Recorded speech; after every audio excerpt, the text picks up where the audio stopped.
Um reino de graça, amor e comunhão.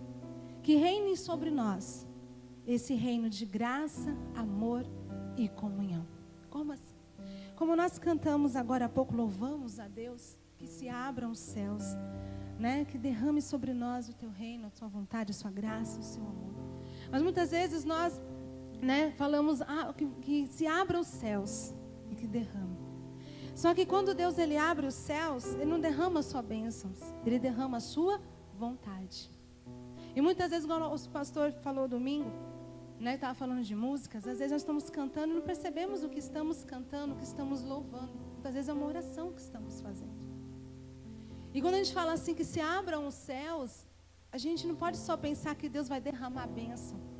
Mas muitas vezes Deus vai derramar a direção. Deus vai derramar uma ordem. Deus vai derramar um pedido. Porque é o reino dele. E ali ele derrama a vontade dele. Porque além dele ter bênçãos, ele é um abençoador. E ele também é Senhor.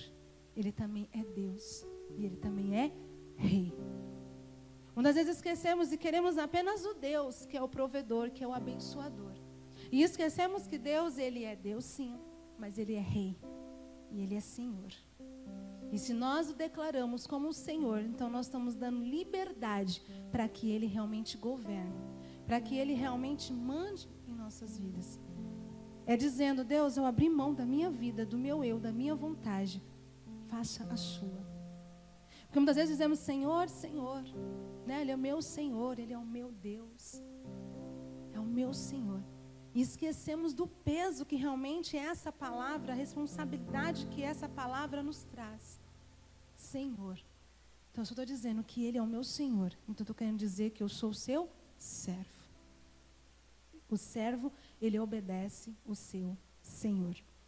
Muitas vezes nós falamos Senhor para Deus, mas muitas vezes o nosso Senhor tem sido o mundo. Nós declaramos com os nossos lábios Senhor a Deus, mas as nossas atitudes estão dizendo Senhor a este mundo, às vontades deste mundo, aos desejos deste mundo. E eu acho muito lindo, eu queria compartilhar com vocês. Abrem Atos, livro dos Apóstolos, Atos, capítulo 9. Falar um pouquinho sobre um homem que, olha, eu admiro demais. É ele e Pedro. Admiro muito esses dois homens. Mas hoje nós vamos falar um pouquinho sobre Paulo. Esse grande homem que nos deixou um grande exemplo de vida, de entrega. E lá em Atos capítulo 9, se eu não estiver enganada, acho que foi Lucas quem escreveu. E eu gosto tanto que essa passagem sobre ali o encontro, né? A conversão de Paulo. Lucas, ele deixa ali marcado, falando um pouquinho, ele menciona ali no capítulo 9, no capítulo acho que 20 e o 26. Que faz Paulo ali contando sobre a sua conversão.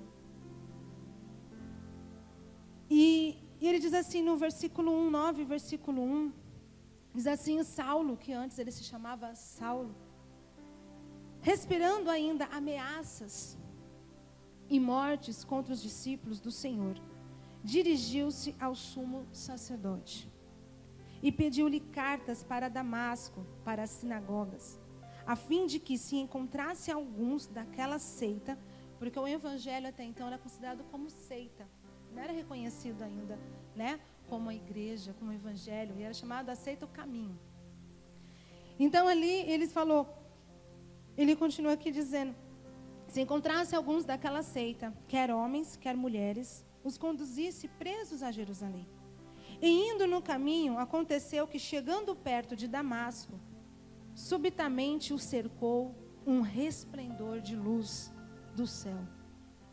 E caindo em terra, ouviu uma voz que lhe dizia, Saulo, Saulo, por que me persegues? E ele disse, quem és, Senhor? E disse o Senhor, eu sou Jesus, a quem tu persegues. Duro é para ti recalcitrar contra os grilhões. E ele, tremendo e atônito, disse, Senhor, que queres que faça? Ele disse o Senhor, levanta-te e entra na cidade, e lá te será dito o que te convém fazer. E os varões que iam com ele pararam espantados, ouvindo a voz, mas não vendo ninguém. E Saulo levantou-se da terra, e abrindo os olhos, não via a ninguém. E, guiando-o pela mão, o conduziram a Damasco. E esteve 3 dias sem ver, e não comeu, e nem bebeu. E acontece, Saulo, ele, esse grande, homem, ele então começa ali, ele chamava ali Saulo. E ele então, ele foi ali, um grande homem, um discípulo de Gamaliel, um grande homem da sinagoga. E ali ele foi educado, ele aprendeu ali da sinagoga sobre as leis, aprendeu sobre Deus. E ele perseguia os cristãos porque ele entendia que eles estavam seguindo uma seita.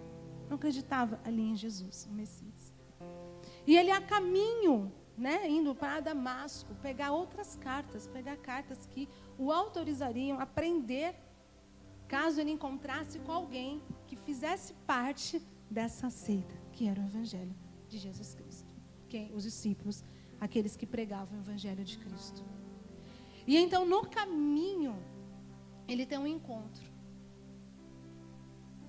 Paulo, até então, ele achava que estava fazendo certo, que ele estava seguindo a sinagoga, seguindo as leis. E ele, então, no meio do caminho, ele é pego por Jesus. Nós também nascemos, alguns nasceram já no berço evangélico, outros conheceram Jesus no meio do caminho, do seu trajeto. E muitas vezes estávamos ali achando que estávamos fazendo certo. Muitos ali, às vezes eu vou falar de Jesus, algumas pessoas falam assim, mas eu sou bonzinho, Eu não mato, eu não roubo, eu não bebo, eu não fumo, eu não isso, eu não aquilo, eu isso, e eu isso, e eu isso. E as pessoas falam assim, eu estou bem. Mas a salvação, ela vem através de Jesus. Aquele que reconhece Jesus como seu Senhor e declara com a sua boca que Ele é o Senhor e Salvador de sua vida. E Saulo foi assim, estava no meio do caminho, no meio da sua caminhada. E ele teve um encontro. Isso serve também para aqueles que já aceitaram Jesus, que estão dentro da igreja. Mas não se escandalize, mas muitos estão dentro da igreja, mas ainda não tiveram um encontro real com Deus ainda. Um encontro real com Cristo. A própria palavra de Deus diz que nem todos que estão em Israel são israelitas. Não é porque eu estou, às vezes, dentro da igreja que realmente eu tenho uma vida com Deus. Paulo, ele achava que estava fazendo tudo certo, mas ele não tinha tido um encontro real com Jesus. Eu comecei falando sobre, a gente canta falando que se abram os céus. O céu se abriu sobre Paulo. Jesus, o próprio Cristo, falou com Paulo, com Saulo, ainda ele havia mudado o seu nome. Ainda não tinha, ele foi lá e encontrou Paulo ali. Encontrou Saulo. E a Bíblia fala que uma grande, uma luz, um resplendor de luz do céu cercou ele. E ali ele cai de joelhos e ouve a voz. No capítulo 20, menciona que aqueles homens que estavam com ele não entenderam quem estava falando com Paulo. Eles talvez ouviram uma voz. Aqui no capítulo 9 fala que eles ouviram um barulho, uma voz. Mas eles não entendiam. No capítulo 20 fala que eles não entendiam o que estava acontecendo. Eles não ouviam Jesus falando com Paulo. Jesus, quando ele fala diretamente conosco. Ele vai direto ao nosso coração. Deixa eu ver se eu acho aqui, que eu não ia ler ele, mas deixa eu ver se eu acho aqui, que mostra que ele não entendia. Deixa eu ver se eu acho que...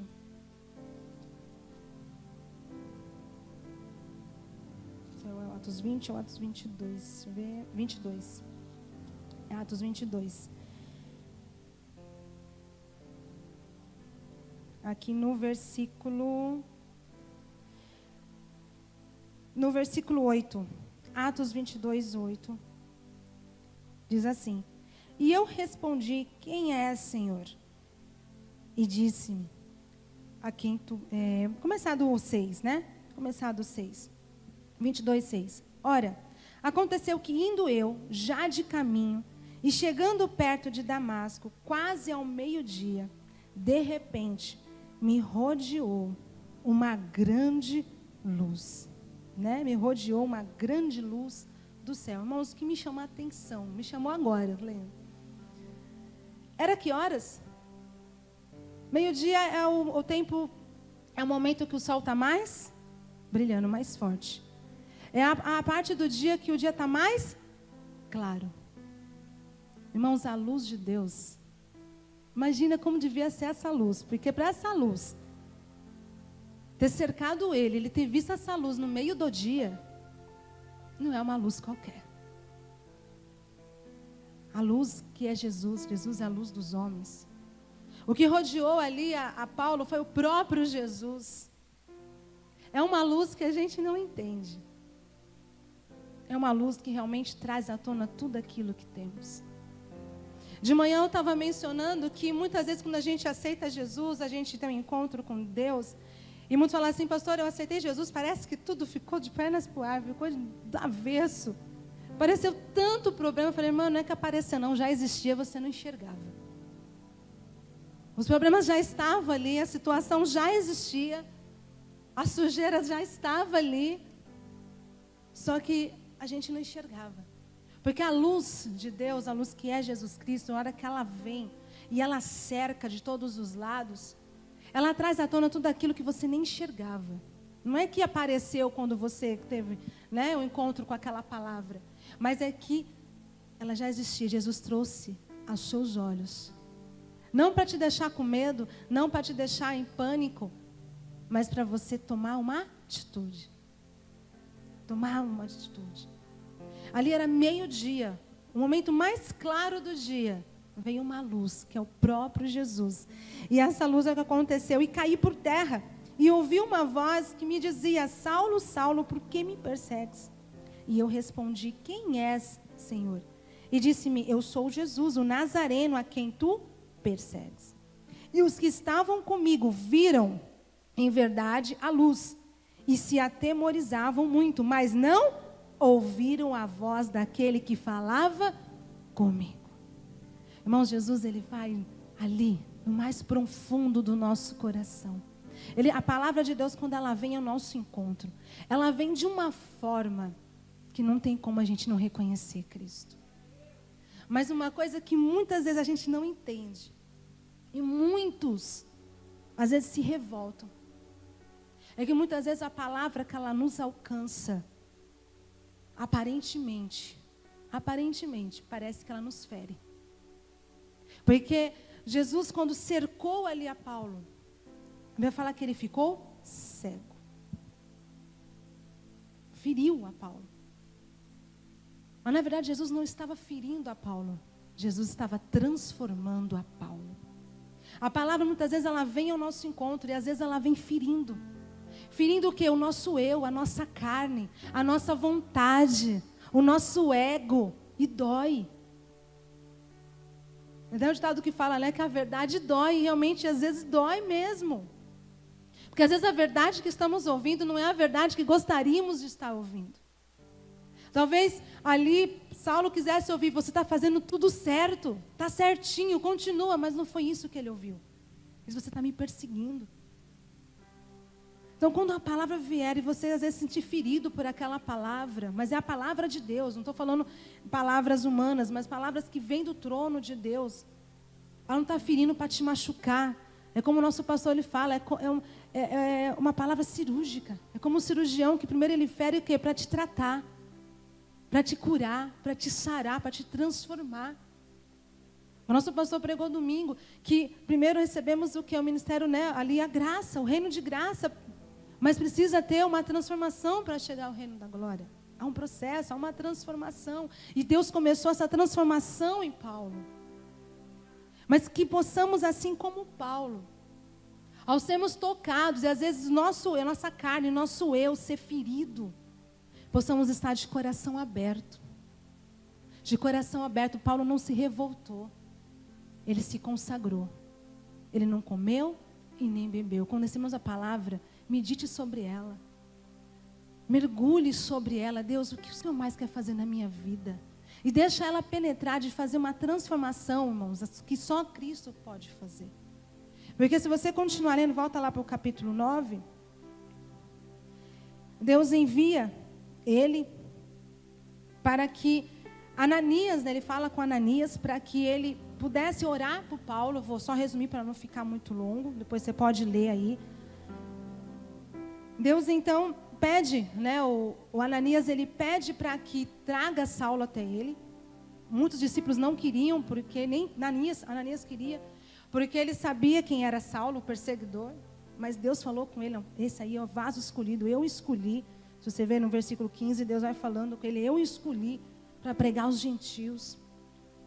E ali no versículo 17, 9 e 17 de Atos, diz assim: e Ananias foi e entrou na casa, e impondo-lhe as mãos, disse: irmão Saulo, o Senhor Jesus, que te apareceu no caminho por onde vinhas, me enviou, para que tornes a ver e sejas cheio do Espírito Santo.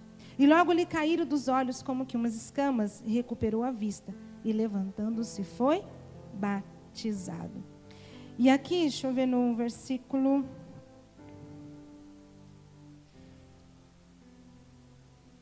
No 19, continua, ele diz assim: e tendo comido, ficou confortado. E esteve Saulo alguns dias com os discípulos, que estavam em Damasco. E logo, nas sinagogas, pregava o que, irmãos? A Jesus, que este era o Filho de Deus. Ele também, depois, tem outra parte que ele fala que ele já começou, aqui no 27. Eu não ia ler, mas... No 27 diz: então Barnabé, tomando-o consigo, o trouxe aos apóstolos e lhes contou como no caminho ele vira ao Senhor. E este lhe falara, e como em Damasco, falara o quê? Ousadamente no nome de Jesus. E andava com eles em Jerusalém, entrando e saindo.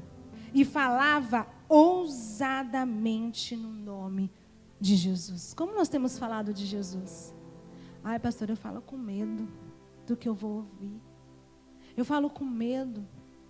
Ai, não fico falando muito não. Se a pessoa permitir, eu falo. Senão, não. Paulo falou. Paulo ali, ele teve um encontro. Ele não ficou esperando. Eu vou primeiro ver como é que funciona. Eu vou ver como é que vai acontecer. Não. Ele ficou alguns dias com os discípulos. E já começou a falar ousadamente nas sinagogas, em todos os lugares, do Evangelho de Cristo. Falando sobre Jesus. E qual era o ministério que Paulo, ele falava por onde ele passava. Vá para a segunda carta aos Coríntios.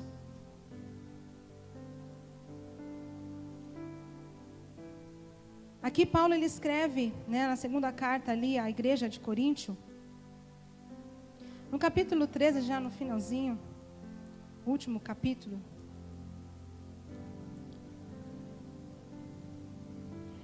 Aqui, nessa carta, ele exorta bastante a igreja de Coríntio. A Coríntio era uma cidade de porto. Então era uma cidade que tinha muitas religiões, muitos ídolos, muitos deuses. Então tinha uma certa dificuldade, como hoje, né, aí fora. E ali ele escreve essas cartas de exortação, tanto que no capítulo 13 fala justamente sobre isso, que é as últimas advertências finais que ele faz ali à igreja de Coríntio. E no versículo 14, ao encerrar, talvez tem algumas traduções, versões igual a minha, que vai até o versículo 13, tá? Porque tem algumas versões que a parte B do versículo 12, que diz: todos os santos vos saúdam, tá como o versículo 13. E aí vem o 14, que é o que eu vou ler, ou então na RC está o versículo 13, tá bom? Se alguém fala assim: pastora, não tem o versículo 14. Mas aí é por causa da tradução, da versão, tá bom? Então, em algumas o versículo 13, em algumas o versículo 14. Diz assim: a graça do Senhor Jesus Cristo e o amor de Deus e a comunhão do Espírito Santo sejam com vós todos. Ele falou com alguns? Com todos. Irmãos, quando eu li esse versículo, já faz alguns dias que eu estava lendo esse versículo, e eu falei, Deus, eu espero que o Senhor fale na mesma intensidade ou maior ainda de como o Senhor falou ao meu coração. Esse era o evangelho que Paulo, ele pregava e ele vivia. Ele encerrou ali a sua carta dizendo: a graça do Senhor Jesus Cristo e o amor de Deus e a comunhão do Espírito Santo sejam com vós todos. E amém. O que ele estava querendo dizer com isso? Que a graça de Jesus Cristo esteja comigo. Com você também? Amém? Amém. Que a graça de Jesus Cristo é esse amor imerecido, esse favor imerecido. É esse favor que nos alcançou. A graça nos alcançou, nos dando ali, né, abrindo a porta que nos dá acesso à salvação. Ela é o primeiro passo. Ela é o primeiro passo. Que veio por causa de quê? Do amor de Deus. Que ele diz, e o amor de Deus estejam com vós. Mas o que me chama a atenção, quando eu falei, eu estava lendo. Muitas vezes nós queremos, oh Deus, glória a Deus, né? Eu quero a graça do Senhor. Sempre na minha vida, que é esse favor imerecido. A qual eu sei que eu não sou merecedor, mas o Senhor me abençoa. A qual eu não sou merecedor, mas o Senhor me curou. A qual eu não sou merecedor e o Senhor me perdoou. O Senhor me restaura. E glória a Deus, eu também fico muito feliz. E glória a Deus que ela sempre esteja conosco. Mas aí ele vai, e o amor de Deus. Mas o que é o amor de Deus? Ah, eu quero o amor de Deus. Mas a gente já parou para pensar o que é o amor de Deus? Jesus, a Bíblia fala que o marido deve amar a igreja como Cristo, ou amar a sua esposa como Cristo amou a igreja, dando a sua vida por ela. Qual é o amor de Deus? O amor de Cristo nós já sabemos que é da sua vida. E o amor de Deus? Deus, ele fala, vamos lá, João 3,16? João 3,16.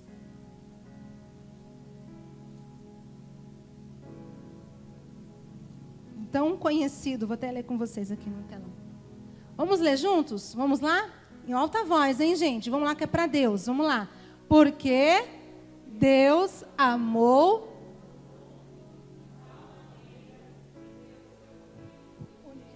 para que todo aquele que nele crê não pereça, mas tenha a vida eterna. Ao amor de Deus. Amém? Deus amou o mundo de tal maneira. Ele amou quem era dele? Não. Ele amou o mundo. Ele amou a todos. Mas eu falo assim, Paulo virou para aquela igreja e falou assim, olha, que a graça de Jesus Cristo esteja com você. Mas olha, o amor de Deus também esteja. O amor que olha para o seu próximo. Que amor é esse? O amor de entrega. O amor de renúncia. Mas a gente fala do amor de Deus. Deus, o Senhor me ama, então o Senhor vai me abençoar, o Senhor vai me proteger, o Senhor vai me guardar. Glória a Deus. Mas ele disse que o amor de Deus esteja comigo, com você. Esse amor que está disposto a entregar, a renunciar, quando for preciso. O que Deus entregou, irmãos, o que Ele tinha de mais precioso, o seu único filho, o seu unigênito, o seu filho. Seu filho, o que ele tinha de mais valor, ele entregou, por amor a mim, a você, a todos nós. Não éramos merecedores, éramos ingratos, e muitas vezes somos até hoje ingratos. Mas por causa dessa graça, do amor de Deus, né, que Ele nos perdoa, a misericórdia dEle que não somos consumidos. Mas muitas vezes continuamos ainda sendo ingratos. Que possamos ter esse amor de Deus, de entrega, como Paulo ali foi. Paulo ali, aquele homem, que ele tinha ali cargo, ele tinha posição, ele falava línguas, dizem os estudiosos, que ele era poliglota, não quer? Poliglota. Falava ali 4 línguas, pelo menos 2 eu vi que ele falava, hebraico e grego. Hebraico, aramaico e grego. Eu vi ali que ele falava, que ele vai falar com o povo fica atônito porque ele falava ali, acho que era aramaico que fala o nome da língua. E depois ele fala também em hebraico. E o povo fala, nossa, ele conhece a nossa língua, porque ele era judeu e também era grego. Então, ele era também de Roma. E então ele falava, era um homem culto, mas que ele abriu mão de toda a posição, assim como Cristo abriu a mão de toda a posição que ele tinha para poder se entregar e salvar. Paulo fez a mesma coisa. Ele abriu mão de toda a posição que ele tinha na sinagoga, ele abriu mão de todo o conhecimento que ele tinha para poder se encher do conhecimento que Cristo tinha para entregar para ele. E nós, será que estamos dispostos também a nos vaziar de nós mesmos para deixar, Deus, eu abro mão de tudo o que eu tenho, de tudo o que eu sou, de todo o meu eu, para que o Senhor derrame tudo o que é seu. Eu quero ser cheia do que é teu e não do que é meu, que eu achei que era meu. Eu abro mão do meu ego, do meu cargo, da minha posição, de tudo, para ser o Senhor. E por onde Paulo passava, ele levava esse reino, que era, ele apresentava de primeiro passo a graça. Depois ele fala, agora tem um reino. Agora tem o quê? O reino do amor, que é entrega, é renúncia. É como Jesus, né, o nosso pastor falou, Jesus, dando o exemplo de Jesus ali com a mulher que estava adúltera. Primeiro ele vai ao encontro com a graça. Ele fala, está perdoado os seus pecados. Mas logo em seguida ele apresenta o quê? O reino de glória, que é o quê? Agora não peques mais. É o amor, entrega. Fala assim, Jesus, primeiro nós apresentamos para o nosso próximo o reino da graça de Jesus, que é o perdão. Que é o perdão. Fala, estou aqui para te entregar, te mostrar Jesus, que é a graça de Deus. Que é o favor que Deus enviou para a nossa vida, o favor imerecido para você. Mas logo em seguida tem o reino do amor, que é renúncia, entrega. Entrega os seus desejos, entrega ali as suas vontades naturais, seus desejos, né, do mundo. Entrega para mim. Quando eu falo esses desejos, são desejos da carne que vão te levar muitas vezes para o pecado. Começa como embaraço e termina num pecado. Entrega para Ele o seu eu, a sua vontade. Eu não vou perdoar. O que Ele fez para mim, eu não perdoo. É o reino do amor. Paulo diz, esteja com você a graça de Jesus Cristo, mas também o amor de Deus. Que esteja em nós esse amor de entrega, de amar o próximo, de se dar pelo próximo, de amar o nosso próximo. Amar. E Jesus ensinou, ele falou ali, ensinando que, né, ele praticamente coloca todos os mandamentos em dois. Amar a Deus acima, né, de tudo, de todo o coração. E amar o seu próximo como a ti mesmo. Ih, pastora, está difícil, porque eu não tenho me amado, não. Eu não tenho me amado. Não se ame. Porque você tem alguém que te amou a ponto de entregar a única coisa de preciosa que ele tinha, que era o seu único filho. Então você é amado.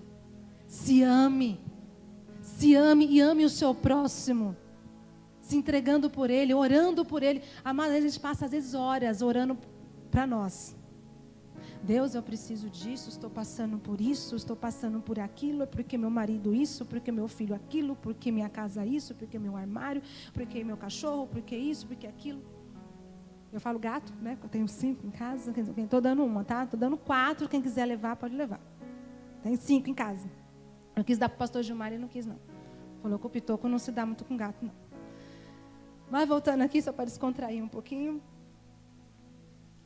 Nós apresentamos tudo. Quantas foi que você pare agora e reflita neste ano de 2021? Nesse mês, vamos dizer esse mês de julho. Nós estamos aí no dia 13 hoje. 13, né? 14. Quantos minutos ou horas você passou orando só por alguém? Por alguém. Que não seja seu parente, nem seu filho, nem um amigo. Mas por alguém que você não conhece. Você conhece de vista. Ou você viu no grupo da igreja. Pedido de oração. Você passou ali buscando por ele, pela família dele.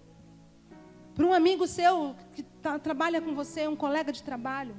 o seu vizinho. Irmãos, Deus está falando isso comigo. Quantas vezes essa semana eu orei para o meu vizinho lá de casa? Quantas vezes eu orei para aquela pessoa que eu encontrei, que comentou sobre a vida dela, e que pediu às vezes uma oração? Isso é entrega. Jesus, ele passou a sua vida se entregando para o próximo. Eu estava falando com o Gustavo lá em cima, que me chamou muita atenção a passagem antes da primeira multiplicação dos pães e peixes. Os discípulos estavam cansados. E Jesus fala para eles: entra no barco, vamos para o outro lado, lá para o monte, para descansar. Mas a multidão, vendo que eles estavam partindo para o outro lado, corre. Irmãos do céu, eu fico só imaginando essa multidão, foram mais rápido que o barco. E chegaram primeiro que Jesus lá. E era uma grande multidão, 5.000 homens, fora as mulheres e crianças. Chegaram primeiro que Jesus e seus discípulos. Jesus, quando olha, a Bíblia fala que ele olha com compaixão. E ele ministra de novo aquela multidão e faz o milagre dos pães e dos peixes. Aí ele fala assim: não vou orar não, estou cansado, vou dormir. Ora, que Deus te renova. Ora no seu cansaço e Deus derrama sobre a tua vida. Às vezes você fala assim: Deus, eu não estou aguentando, mas eu vou começar. Mas eu vou começar orando pelo meu próximo. Em vez de começar orando por mim, eu vou começar orando pelo meu próximo. Eu vou começar orando pelo meu inimigo. Depois eu termino comigo. Porque Jesus era isso, era primeiro o próximo, depois ele. Paulo era assim, primeiro o próximo, depois eu. Primeiro o próximo, depois eu. Que possamos ter esse amor. E ele termina esse reino, né? Ele fala que nós somos um reino de glória, de graça, perdão, de amor. Volta lá para 2 Coríntios.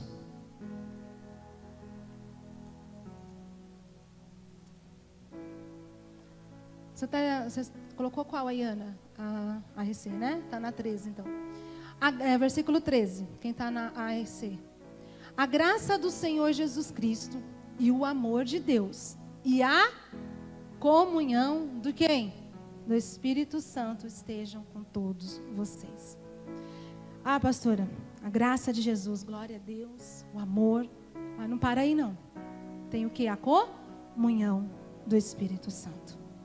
O reino de Deus, irmãos, ele é completo, porque Deus é Pai, Filho e Espírito Santo. E o reino dele também é composto de graça, amor e comunhão. Comunhão. A palavra comunhão, eu fui ver a tradução, aqui no que se usa aqui, né, que foi traduzida para o grego, ela quer dizer, essa palavra comunhão quer dizer, e também no dicionário, normal se você procurar, significa ato de realizar ou desenvolver alguma coisa em conjunto, em que há união ou ligação, compartilhamento. Comunhão não é só com o Espírito Santo, não é só falar em línguas, não é só ter os dons, ser abençoado por Ele, mas é um compartilhamento.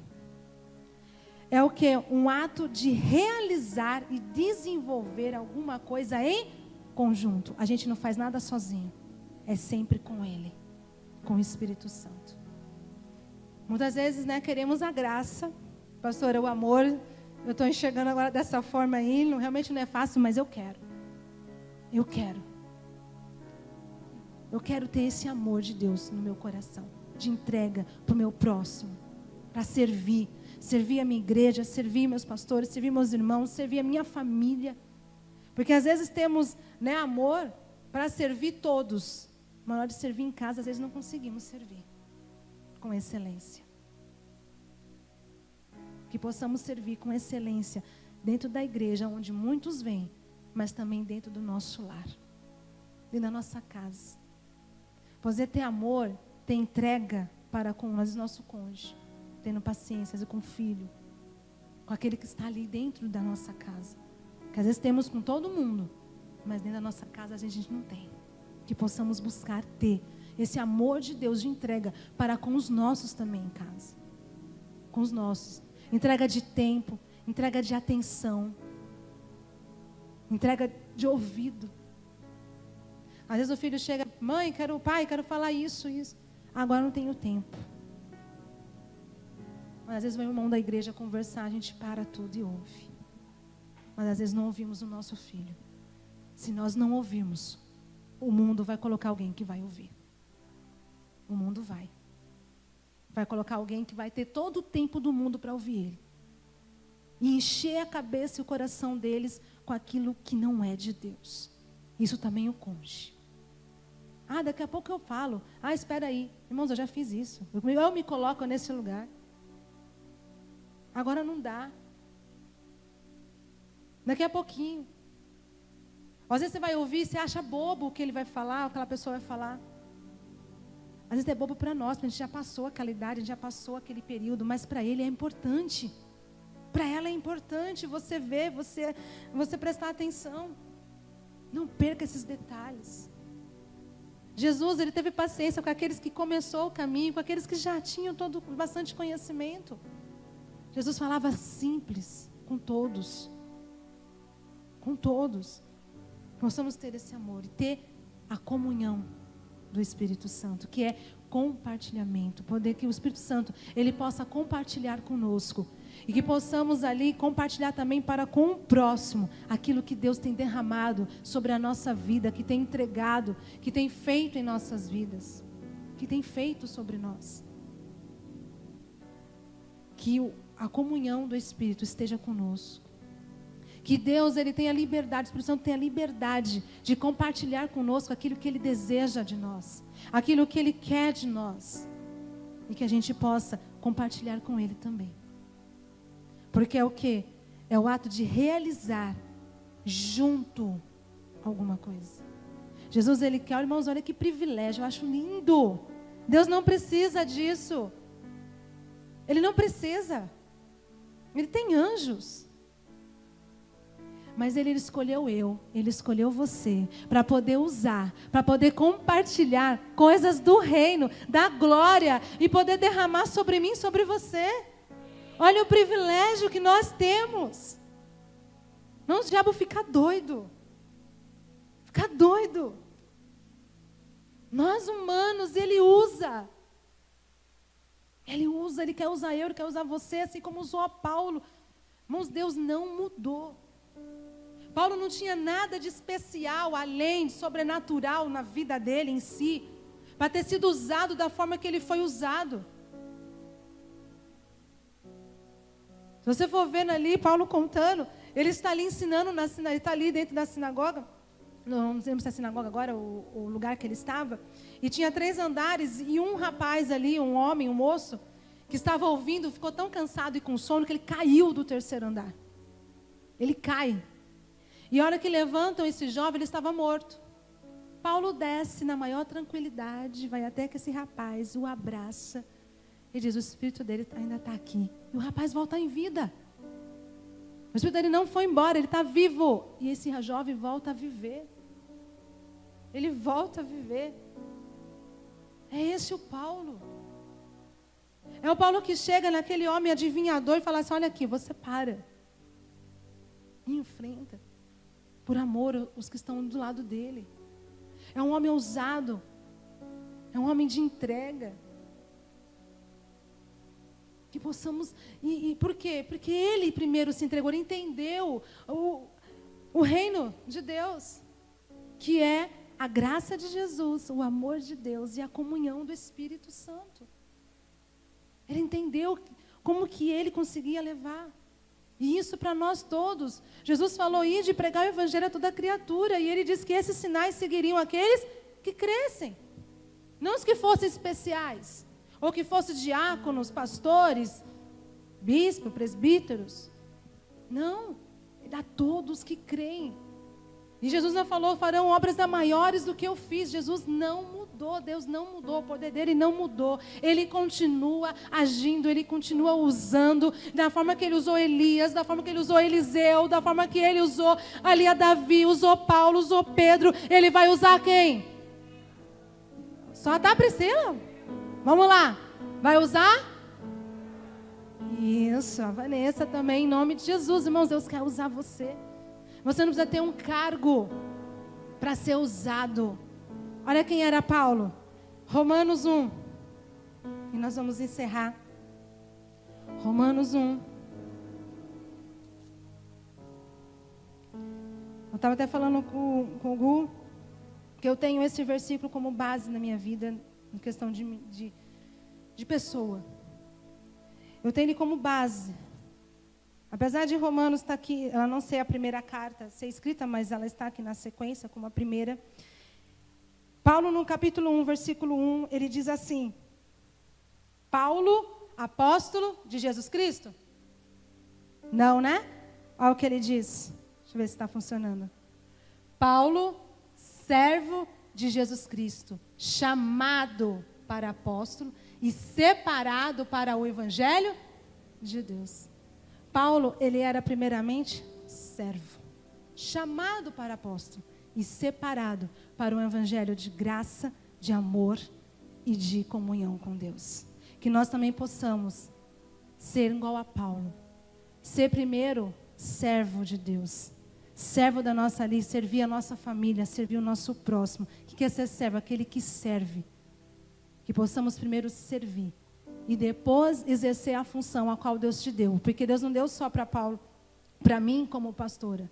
Ele me deu também um chamado de mãe, um chamado de esposa, um chamado de pastora, um chamado de tia de escolinha, um chamado de amiga, né? Um chamado de dona de casa, né? A mulherada aí, chamado de dona de casa para cuidar do seu lar. Um chamado de cozinheira. Você foi chamada para cuidar daquilo que Deus entregou nas tuas mãos. Você foi chamado. E separado para o mundo? Não. Separado para o evangelho de Jesus. Que é esse. Que é graça, amor e comunhão. Que possamos ter esse reino sobre a nossa vida. E quando declararmos, né, vem o teu reino. Sabemos que nós vamos ter que ter em nossas vidas a graça de Jesus, que é aquela que apresenta o perdão, a salvação. Mas que também carrega a renúncia, a entrega, que é o amor de Deus. E o compartilhamento, que é o quê? Os dons, que Deus possa te usar e te abençoar. Não só você, mas te use como bênção na vida das pessoas, em nome de Jesus. Amém?